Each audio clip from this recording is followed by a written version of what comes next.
জলবদ্ধতা নিরসন কার্যকর ড্রেনেজ ব্যবস্থাপনার দাবিতে আজকের এই মানববন্ধনের সম্মানিত সভাপতি, শ্রদ্ধেয় প্রধান অতিথি, প্রধান বক্তা, জাতীয় নেতৃবৃন্দ, বাংলাদেশ কংগ্রেসের বিভিন্ন স্তরের নেতাকর্মী, রাজনৈতিক সহযোদ্ধাবৃন্দ, জাতির জাগ্রত বিবেক সাংবাদিক বন্ধুগণ, প্রিয় দেশবাসী, সকলকে জানাচ্ছি সংগ্রামী শুভেচ্ছা। বন্ধুরা, বাংলাদেশ চরম ক্রান্তিকাল অতিক্রম করছে এবং এই বিএনপি এবং জামাত সরকারের যে যৌথ প্রযোজনায়, যৌথ প্রতারণায়, যৌথ নাটক মঞ্চস্থের মধ্য দিয়ে বাংলাদেশ ক্রমে ধ্বংসের প্রান্তে এগিয়ে যাচ্ছে। সারা বিশ্ব যখন এগিয়ে যাচ্ছে, বাংলাদেশ তখন উল্টা পথে হাঁটছে। আসামের বিশ্বের ভারতের মেঘালয় চেরাপুঞ্জিতে বার্ষিক বৃষ্টি হয় 11,000 মিলিমিটারের বেশি এবং সেখানে সর্বোচ্চ বৃষ্টিপাত পরিমাপ করা হয়েছে 11,871 মিলিমিটার। প্রশান্ত মহাসাগর, আটলান্টিক মহাসাগরের প্রান্তে যে শহরগুলো আছে, ব্যাংকক, ফিলিপাইনের ম্যানিলা, সুইজারল্যান্ডের বিভিন্ন শহর, আটলান্টিক মহাসাগরের পাশে যে শহরগুলো আছে সেখানে কোনো জলবদ্ধতা নেই। রাশিয়াতে, সাইবেরিয়াতে তুষারপাত হয়, 1 ঘন্টা পরে আর সেই তুষার পাওয়া যায় না। আর শনিবার থেকে রবিবার মাত্র 24 ঘন্টায় এই ঢাকা শহরে 155 মিলিমিটার বৃষ্টি হয়েছে। চারিদিকে থই থই পানি। আমার কোমলমতি শিক্ষার্থীরা, আমার জাতির আগামীর ভবিষ্যৎ, আগামীর কান্ডারি, আমার এইচএসসি পরীক্ষার্থী ভাই এবং বোনেরা 7 সমুদ্র 13 নদী পাড়ি দিয়ে পরীক্ষার কেন্দ্রে গিয়েছে, অসুস্থ হয়েছে। অথচ এই শিক্ষামন্ত্রী তাদেরকে অসম্মান করে কথা বলে, কটূক্তি করে, তাদেরকে অপমান করে। সেই আবু সাইদের রক্তে রঞ্জিত কালো রাজপথ, তাদের রক্তে রঞ্জিত হয়ে, তাদের সিংহাসন রঞ্জিত, কালো রাজপথ রঞ্জিত, সংসদ রঞ্জিত, সেই রক্তের উপরে দাঁড়িয়ে সেই ছাত্রদের অসামান্য অবদানকে অস্বীকার করে এই মন্ত্রী কিভাবে বাংলাদেশের পবিত্র মাটিতে থাকে, তারা পবিত্র চেয়ারে থাকে?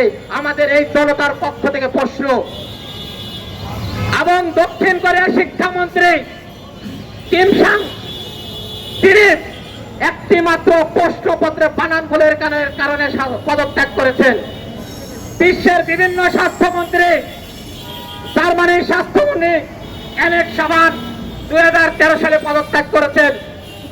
আরেকজন স্বাস্থ্যমন্ত্রী জার্মানির বেটিনা স্টার ওয়ার্কিঙ্গার 2024 সালে পদত্যাগ করেছেন। ব্রাজিলের শিক্ষামন্ত্রী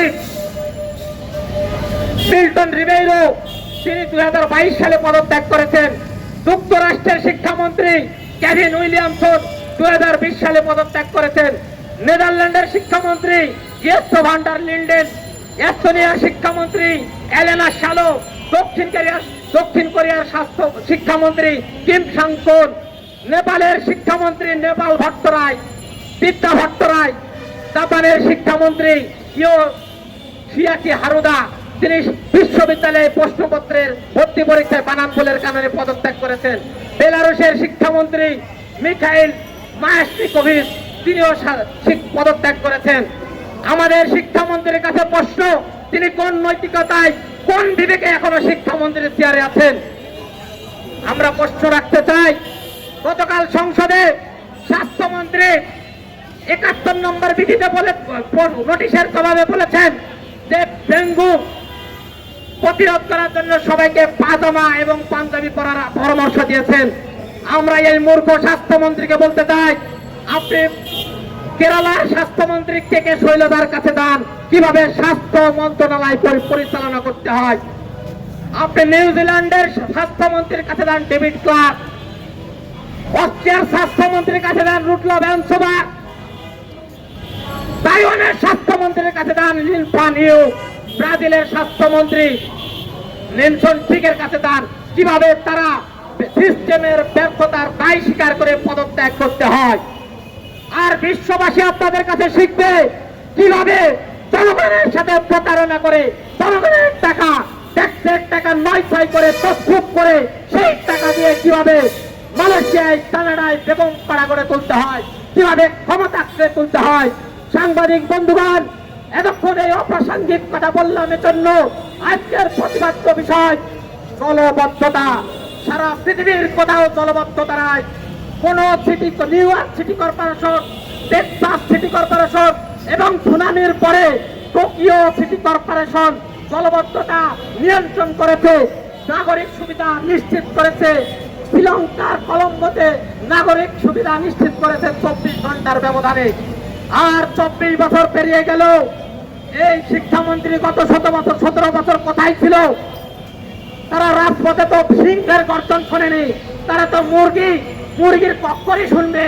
তারা তো 17 বছর ঘুমের মধ্যে ছিলেন। তারা কে গুপ্ত আর কে বিলুপ্ত গবেষণা করে।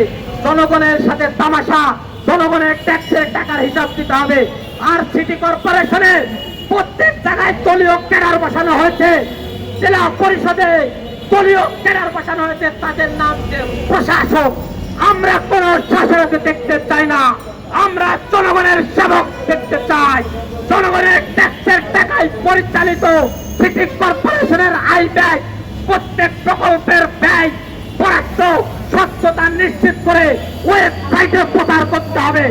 সাংবাদিক বন্ধুবান্ধবের প্রতি আহ্বান জানাচ্ছি, তথ্য অধিকার আইন 2009 সালে অনুযায়ী ঢাকা সিটি কর্পোরেশনের জনগণের ট্যাক্সের টাকার হিসাব নিতে হবে।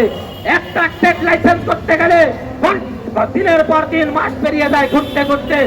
আই হকার ভাইরা বইয়ের কৌনা বেচে এখানে ব্যবসা করে।